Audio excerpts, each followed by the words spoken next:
Jenga bota ukonna sadi lakkoofsa tokko hamma 16 dubbise mata duree gabaabaatti ittuma jaalachuudhaaf kutaa kanatti mata duree ofii keessatti kennuu fi dandeessu waan qaban beekuu fi kennuu isa tokko uumaa fakkaachuu danda'a waan qaban beekuu si jennu namni waan qabu beekni jira jettanii gaachana gaafata waan qabanii beekuuf kennu Phexros akkana jedhe namichi dhaloota isaatii ka'ee naafa ta'e kuni namoota bara baay'eedhaaf achitti namoonni gargaaran kana bira see ga'e waan tokko dubbate birriidhaan meetii biyyi lafaa namoonni kanaan biraasii kennan hin qabnu garuu waan tokko qabnaa waan qabnu gobeedha galanni waaqayyoof haa ta'u waan qabuun siif kenna inni immoo maqaa Yesuus Kiristoosiin ka'ii adeemi jedhe maqaa Yesuus Kiristoosiin qaba isa ittiin dhaaladhu isa ittiin boonu isa ibboo ka'ee hiikuu isa waanjoo ka'ee cabsu maqaa Yesuus Kiristoosiin qaba isa siif kenna ka'ii adeemi jedhe galanni waaqayyoof haa ta'u waaqayyoo ijoollee isaatii fi qabeenya guddaa maastarkii ibboo hundumaa kan hiiku rakkoo hundumaatiif furmaata kan ta'u waanjoo hundumaa kan namarraa cabsu dukkana hundumaa kan ibsu kan namitti yaaduu kan namitti dhiphatu deebii kan ta'u deebiin furmaata kan ta'u jireenyi namaa kan ni boqotu jireenyi namaa dukkana keessaa kan ni ba'u jireenyi namaa hidhaa keessaa kan ni ba'u kan ittiin godhu hidhaadhaan waan ittiin hiiknu furtuu harka keenya keessa kaa'e galanni waaqayyoof haa ta'u si'a tokko tokkoo namni waan harkaa qabu dagata jireenya keenya keessatti hin daganna jireenya fuudhaa keenya keessatti hin daganna si'a tokko tokkoo waan harkaa qabnu dhimma baasaa jenneewu dhimma baasuu isaayyuu hin shakkinedha yeroo tokko nama tokkotu akkana jedhe baay'ee rakkattee horii dhiqeeffachuudhaaf baay'ee rakkataa turte mucaa tokkotu eenyu maqaan laayikii sadii afur dhimma cimaadhaaf iddoo tokko dhaquudhaaf illee horii abaluudhaaf illee dargaggee maqaan kaanselii gochuu kootii jettee dubbataa turte gaafa laayikii tokko lama booda gaaf tokko yeroo boorsaa ishee bantu cheekii birrii 900 keessa ishee boorsaa kaashii tokko kan ishee dhabde harka ishee jira qabeenya ishee dagachuu isheerraa kan ka'etu dhimma cimaa hojjechuu qabdu qabeenya ishee dagachuu isheerraa kan ka'etu dhimma cimaa furmaata ittiin argachuu dandeessu furmaata ittiin hin argan wanti suni yeroo rakkinaatti ishee gargaara cheekii suni ekspaayirii gochuudhaaf guyyaa 2 si'aafutu argatte argachuu isheetiif yaadamaduu malee yeroo sanatti baay'ee ba'uu dadhabuu isheetiif baay'ee gaddite waaqayyoon karaa Yesuus Kiristoos gara isaatti yeroo du'aame ijoollee isaatiif ijoolleen isaa jireenya mo'ichaa akka isaan jiraataniif ijoolleen isaa jireenya nagaa jireenya gammachuu akka jiraataniif waaqayyo ijoollee isaa hidhachiisee gaddise biyya lafaatti uleen sirka jiruu dhimma baasa jedhee faarfataan tokko faarfata qalanii yeroo baay'ee faarfachuu jaallata uleen sirka jirutu dhimma baasa uleen Museetti kenname waaqayyo saba Israa'elii Gibxii baasiiti Kanaanin biyyaataniif dabbatti yaasutti galchee uleen itti kenne waaqayyo uleen Museedhaa seenaa isaa jijjiire uleen diqqii gootu uleen taamiraat bakkir kan waaqayyo uleen waaqayyoo jedhameetu uleen Museedhaa jijjiirameera seenaan isaa uleen suni Fara'oon irratti dha'icha baasuu danda'a Fara'oon rommisiisuu danda'a loltuu Fara'oon rommisiisuu danda'a warra saba waaqayyoo hacuucan irratti ka'ee akka isaan hin jirre gochuu danda'a uleen dhimma baasu ulee waan hundumaatti furmaata ta'utti kenne waaqayyo Museen isa qabatee deemaa ture galaana diimaa bira yeroo ba'u akkana jedhe fuula duraan loltuun Fara'oon isa bira ga'aa jiru fuula duraan immoo galaana diimaan karaatti cufee yeroo inni jiru yeroo inni waan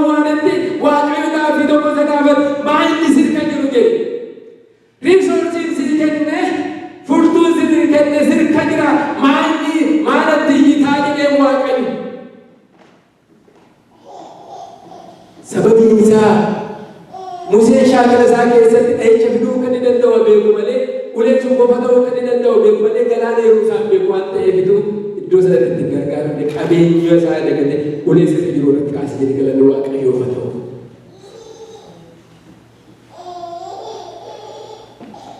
Uleen sirka jiru irratti kaasee galaana kana irratti dirama lafa gogaara ceetu jedhe galanni Waaqayyoof haa ta'u.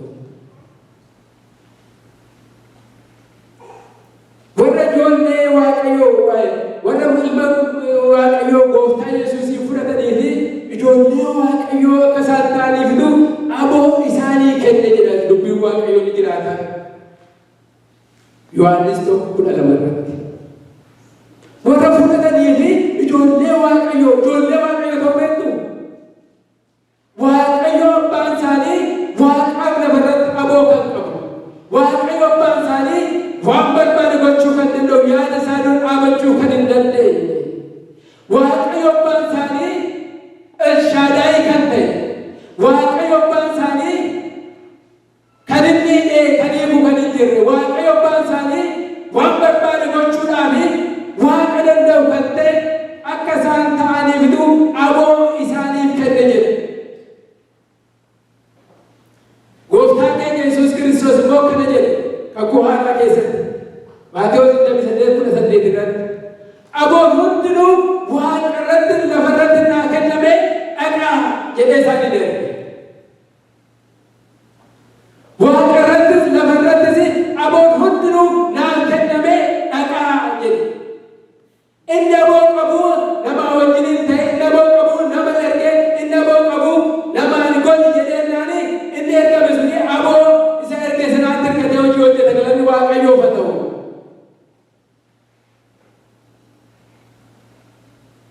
Duwwaa miti warra amananii kan jedhe maqaa kootiinitu seexanoota baaftu jedhe galanni Waaqayyoof haa ta'u.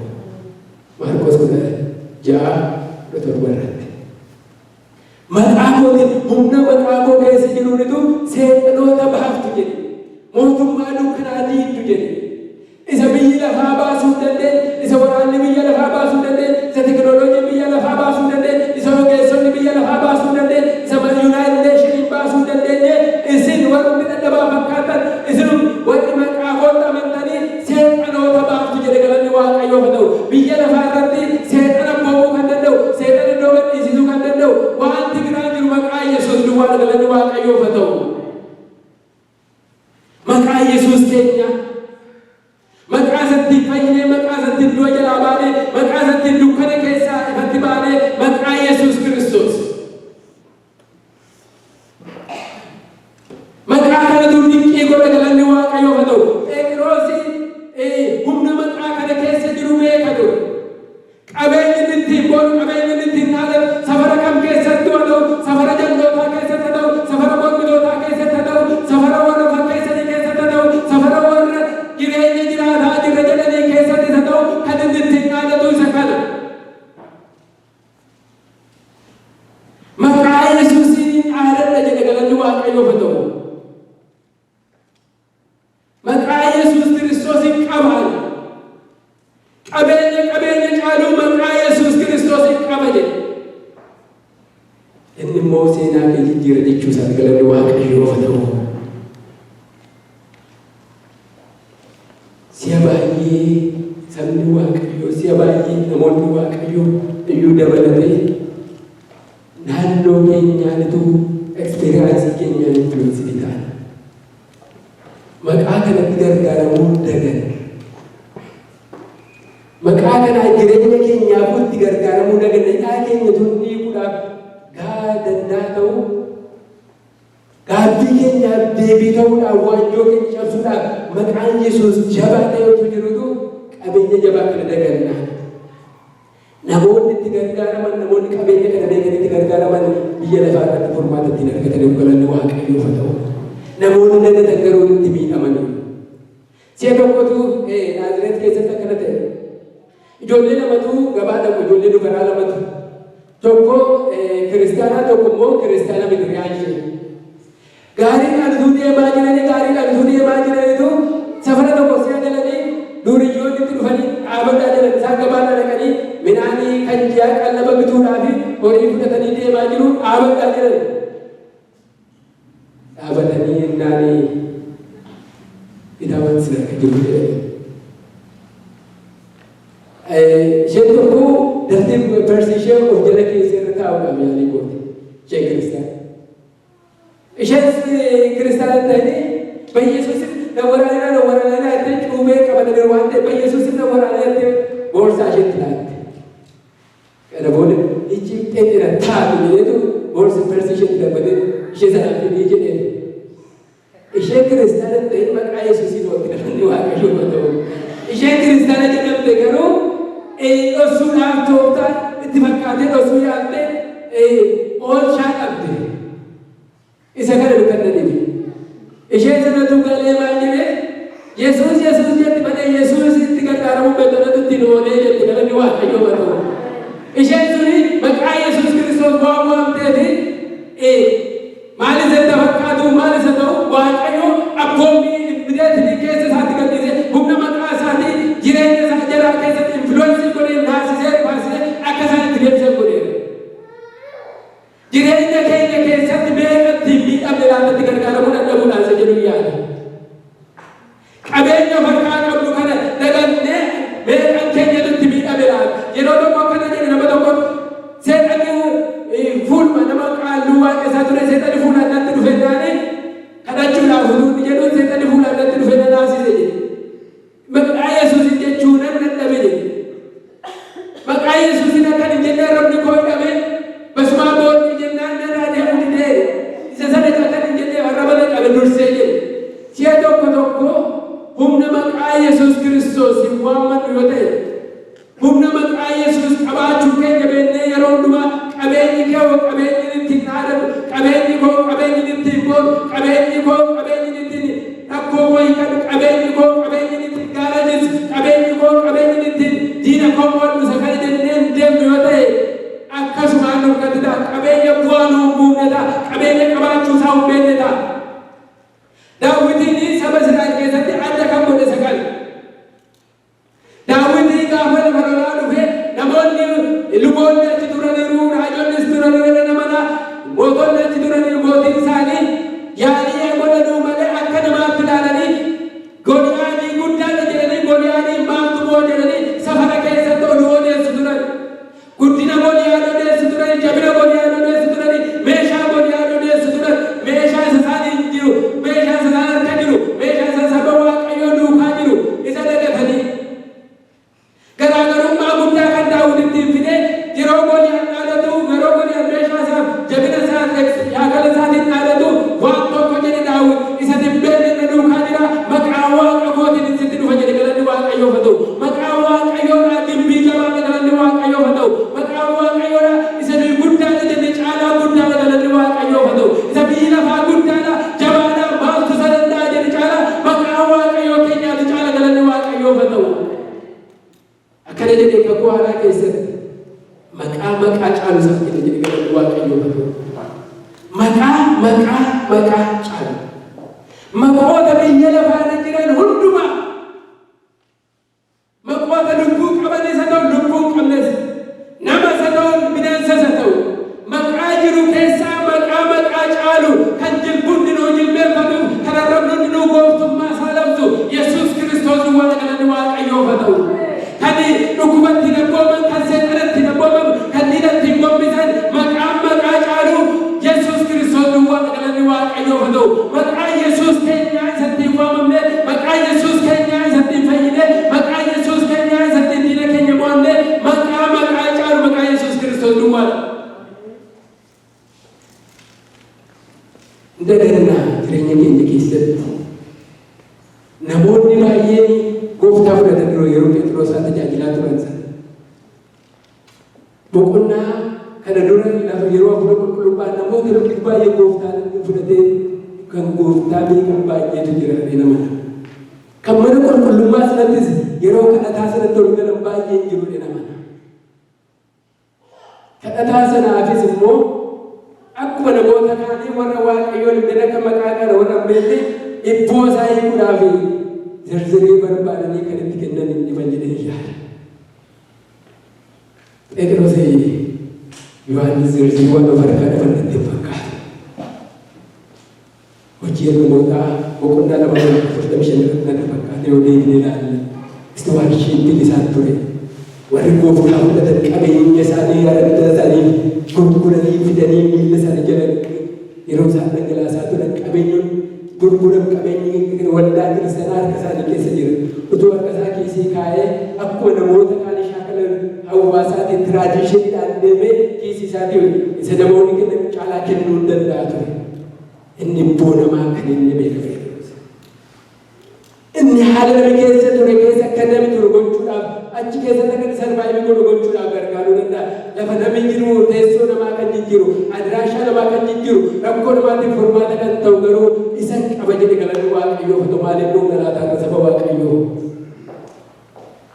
أني سنة أبساني بولا جي إني كيك أبو كوني إسان أبسي كنامي دي سيادو كنوكو إنتا كان نيادو أكو من موتا كانيو جيشونا نموتا كاني دي نبونا ما يهويا لتا نبونا إبوكي يسيبويا لا بتشاكل نماتي وانا نقولوا ما بايه يهونا بيا لتا يو إبونا تدفع يو كافينو تدفع نموتا تبملتا فروتا تبملتا كبيرنا كيجلا لتا يو كيبكم سكيجلا تو استراتيجي كرا كرا بالتا سرباي بالي إمسنا كيسا كجرا نتنو برغارو نلاتا إمسنا كيسا باسي سدر كاكي دي جيرو من النوغرو كابيني جانو كايسوس كريستوس دوبانا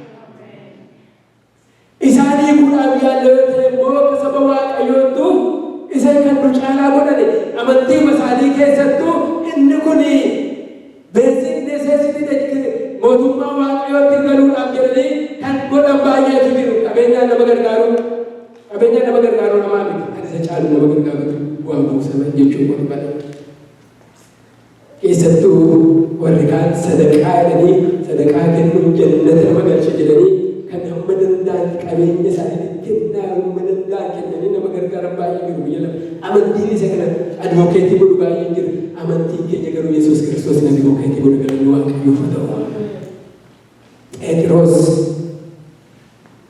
isan qabutu isan misii kenne caalaa isan qabutu isan sii kennitu sachuweeshinii kee jijjiira jechuu isaatti galanii waaqayyoof haa ta'u inni Phexros qaban kuni tokkoffaa seenaa namaa jireenya namaa jijjiira lafa adeemsi namaa jijjiira waggaa baay'eedhaaf achi taa'ee namni baatee fidee kadhatee galgala galee ganama fidanii deddeebi'a ture seenaa isaa jijjiira galanni waaqayyoof haa ta'u inni Phexros ani qaba jedheetti dhaadatu kuni inni Phexros ani qaba jedheetti boonu kuni inni Phexros qabeenya kooti jedhee hiiqatu kuni seenaa namaa jijjiira inni nuyi hiixannu seenaa namaa jijjiira laata inni Phexros qabu kuni jireenya namicha kanaa ishee ilaallu waan baay'ee irraa baran tokkoffaa inni namoonni kanaan dura kennaafii turan namicha kana balbala mana qulqullummaa sana dura akka inni taa'uu isa gargaare baroota baay'eedhaaf inni dhufaa achuma ta'a adeemsiin isaa achuma naafummaan isaas achuma waanjoon isaas isuma ba'aan isaas isuma inni nama irratti ba'aa ta'uun isaa isuma sana inni Phexros haa kennaniif garuu mana qulqullummaa ta'u isa achi galanni waaqayyoof haa ta'u inni Phexros haa kennaniif garuu achi isa kaasee mana qulqullummaatti gale jedhe galanni waaqayyoof haa ta'u isa Phexros haa kennan isa kanaaf isin harka jiru isa waaqayyo nu hidhachiise maqaa Yesuus Kiristoos duwwaadha kan mana qulqullummaatti nama galchuu danda'u kan seenaa namaa jijjiiruu danda'u kan maqaa namaa jijjiiruu danda'u kan adeemsi namaa jijjiiruu danda'u kan mootummaa waaqayyootti nama galchuu danda'u kan du'a jalaa nama baasuu danda'u isa Phexros faa namaa kennan duwwaadha galanni waaqayyoof haa ta'u kana duwwaa dhiibbaan jireenya namaa irratti geessisu namichi kun gayaan ekspiriyaansii baay'ee kana biyya kanatti nutti baay'eetu keessaa dhufne waan ta'eef kanaan dura bara isaa guutuu namoota galateeffataa ture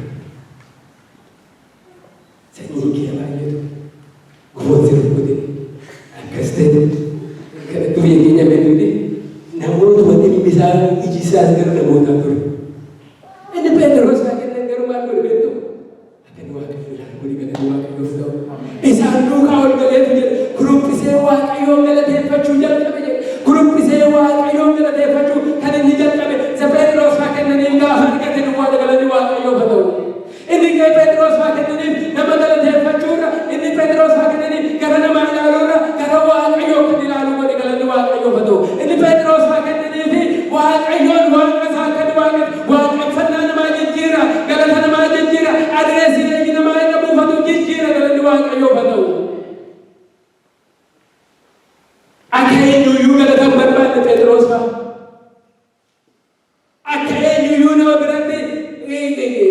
gargaarsa kennanii nama biratti tolaa fakkaachuu barbaade Phexros fa'a. Inni isaan kennan jireenya isaa tuqee kan Waaqayyoon galateeffatu godhe galanni Waaqayyoo haa ta'u. Innis isin qabdu kenna ta'e aarsaa galataa mana Waaqayyoon dhangalaasaa ta'u godhu ta'u. Aarsaa galataa hammamii Waaqayyoon akka dhangalaasaa nama godhan laata. Aarsaa galataa Waaqayyoon yaasise kurumbise. Waaqayyoon bakka jechuutti kee kurumbise galanni Waaqayyoo haa ta'u. Inni Phexros fa'aa kennanii mallattoon isaanii kan biraa namoota Waaqayyoon akka inni dhabu godhe galanni Waaqayyoo haa ta'u.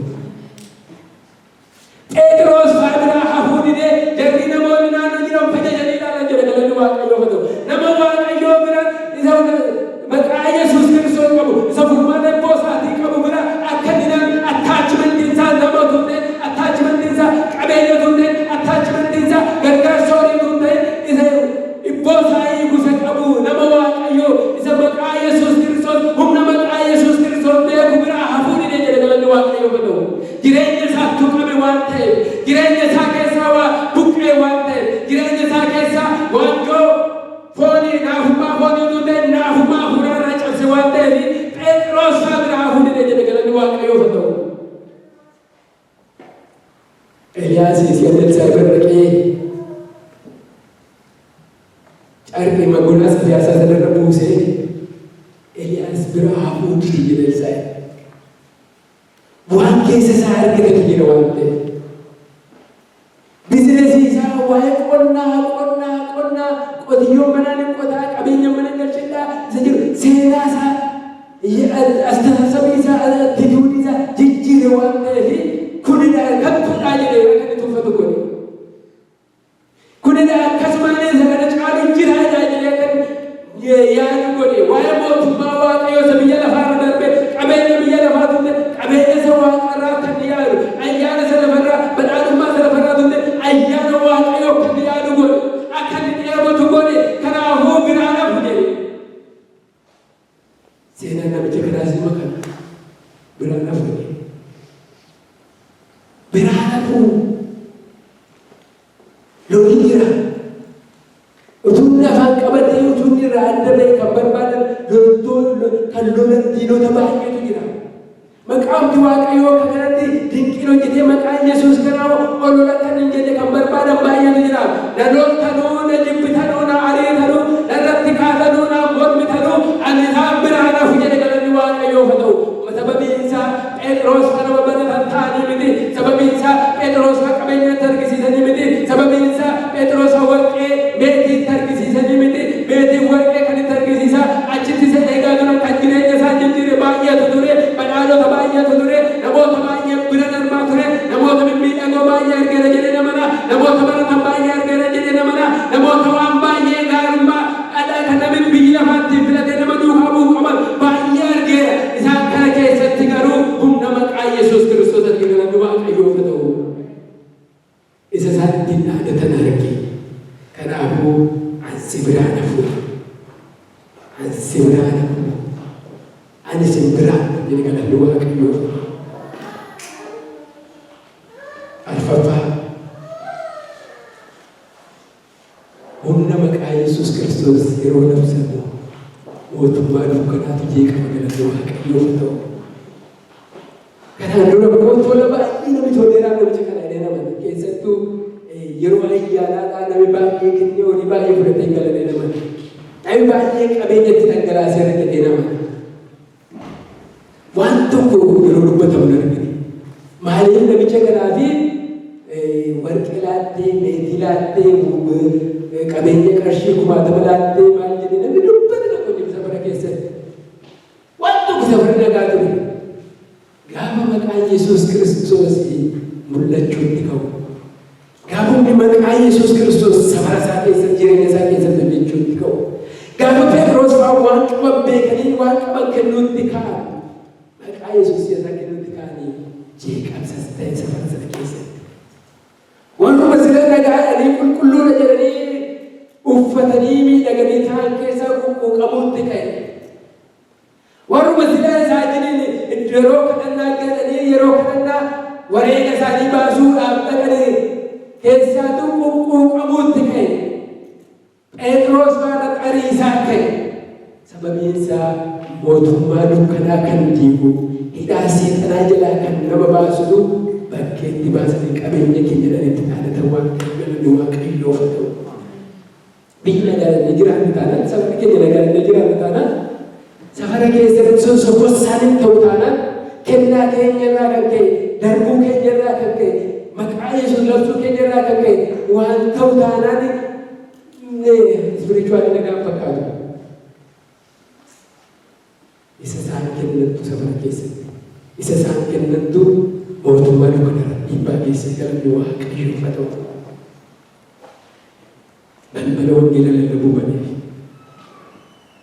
balbala wangeela lallabuu baneef isa isin ajjeeftan isa isin utuu beekan booda maqaa Yesuus Kiristoos kun fayyisaa jedhan galanni waaqayyoo carraa wangeela lallabuudhaa kennaniif si'a tokko tokko opportunity misii booda maqaa Yesuus kanaan dagachuu keenya irraa kan ka'e qabeenya keenya dagachuu keenya irraa kan ka'e kiraawudii keessatti Yesuus Kiristoosin ol qabuu kan dandeenyu carraa wangeelaa kan nuu kennamutu qabeenya keenya dagannee akkuma namaatti yoo si dhukkubee mana qorichaa mataasi boomaa mataa qoricha akkasii fituuni jedha waan baay'ee itti dagammannee labsinu baay'ee qabna dhimkeesii akkasii qabda abaluu bir gaaffii akkasii qabda abaluu beekan gaaftu mana akkasii gargaara isa waan isaa dhageenye inni furmaata dhugaa qabu garuu maqaa Yesuus keenyaatti galanni waaqayyoof haa ta'u. Inni waanjoo cabsuu isa jabaadha jedhanii jabaan maqaa Yesuus keenyaatti maqaa caalu kan Yesuus keenyaatti galanni waaqayyoof haa ta'u. Maaliif itti gargaaramuudha? Si'a tokko tokko hin jennaan waaqessinaa malee dhoksaan maqicha keessa jiru hin beeknu. Buleessi keenya girmaanii Efesoon hin beeknee qabeenya keenya maalummaa keenya hin beeknu taanaan miskiinota nuyi jedhe. Dhuguma wanti dubbii waaqayyooti jedha. Itti gargaaramuu hin dandeenyu. Qabeenya keenya godhannee itti gargaaramuu hin dandeenyu. Akkana jedhe waaqayyooti seera ba'uu boqonnaa 6 lakkoofsa 3 irratti